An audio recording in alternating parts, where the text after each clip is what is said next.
All right, so our Commander-in-Chief, President Barack Obama, has been the hardest person for me to pin down as far as what motivates him to make some of the decisions he makes.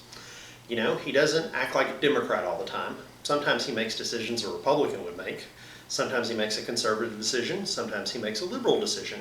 Sometimes he just makes a decision that makes no damn sense whatsoever because nobody on his party or the other party even knows why he's making that decision.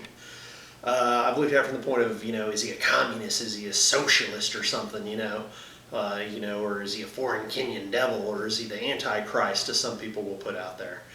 And I'm pretty much convinced he's none of those things, so it doesn't make any sense to me why he behaves the way he does,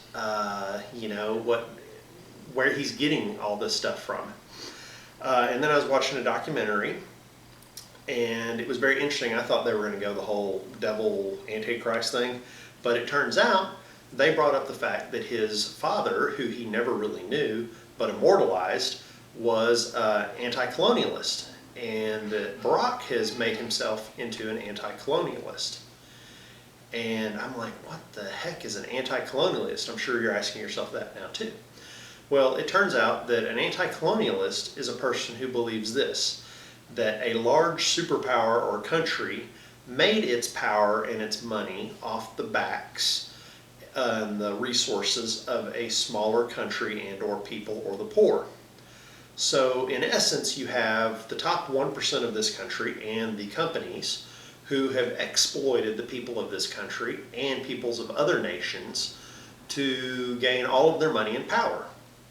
So when he says that the top 1% needs to pay their fair share, that's not coming from a percentage standpoint. That's coming from the point of the top 1% have stolen and robbed all their money from us and need to pay, if not all of it, most of it back to us and be redistributed to everyone, especially the lower end people.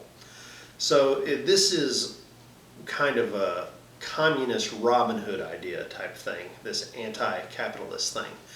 Or anti-colonialist, sorry, not anti-capitalist, anti-colonialist.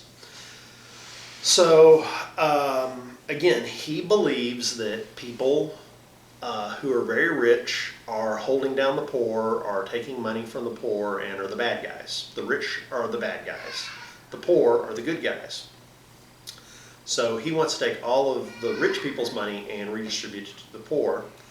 And that doesn't really work with America because that totally bypasses freedom. So then I asked myself, why is he after our guns? Because of course this is a gun channel that I do. And I said, that doesn't make any sense. He should only be after the rich people's guns. Well, the rich people really don't have guns. What the rich people have is they have the ability to hire people with guns.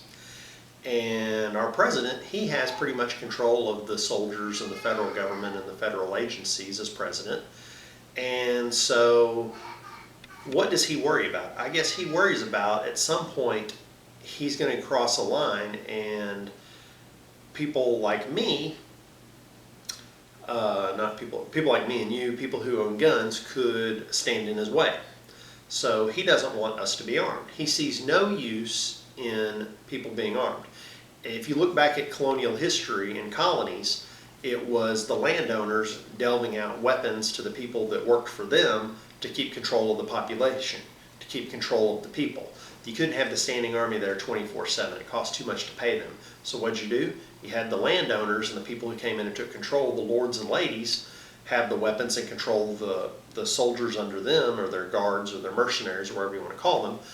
And I think in his mind, he needs to disarm the American people. He only wants people who are authorized to have weapons, who are issued weapons that are under government control to have them. He sees no use in myself having guns, or the reason I have guns is for freedom, because he doesn't really care too much about my freedom. He cares about redistribution of wealth and power. And my having a gun is a threat to his power structure, as is your having a gun a threat to his power structure. So again, I just wanted to make this video that once I learned that these views that his father shared, he seems to share too, and it makes sense of a lot of these wacky decisions he's made, and the fact that he's after guns, but he doesn't seem to ever do anything to cut down on crime in this country. I mean, he doesn't seem to prosecute people. That's a sure way to cut down on crime. He's not interested in prosecuting people. He's only interested in disarming the people who may oppose him at some point. The law-abiding citizens that are free thinkers and desire their rights in the Constitution.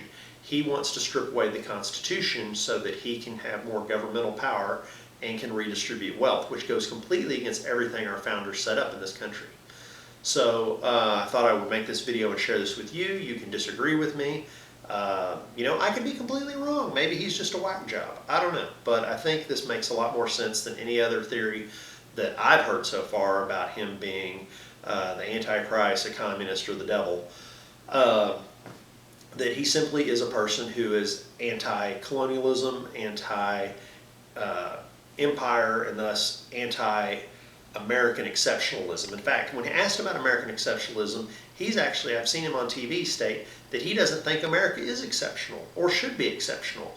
We should be just like every other country. It's the equivalent of wanting to make America no better and no more powerful than any other country. He wants us to be just like all the other countries in the world. Even Stevens doesn't want us to be a leader or exceptional in any way. And even he's done things like tell NASA to stop trying to go to the moon and Mars and to go and try to make the Muslims feel better about their contributions to science. You don't believe me? Go look that one up, because that is wacky, but he did it. He also has cut off, he's imposed things where to block the Keystone Pipeline. He's blocked offshore oil drilling, and then he's given money to Brazil for oil drilling. So why would he give them money to drill oil but not us? It's because he wants them to get money and make money and not us. He is interested in spending money and redistributing wealth, and that's why our debt is increasing the way it is because he wants to spend as much as possible to redistribute the wealth of the American people, because it'll force our hands in some way at some point. He'll say, well, we got to go and take it from the top 1%. That's the only choice now to get this money back and to fix things. So anyway, these are my feelings and thoughts on the stuff I've gotten from people who've written on it. It's the only thing till now that I've seen that even makes sense as to why he's behaving like the whack job balloon that he is. And again, go and read up on this. Look up Anti-Colonialism and Obama, and there's lots of articles on it, and maybe you'll come to the same conclusions as me, maybe you won't. So, God bless America, long live the Republic.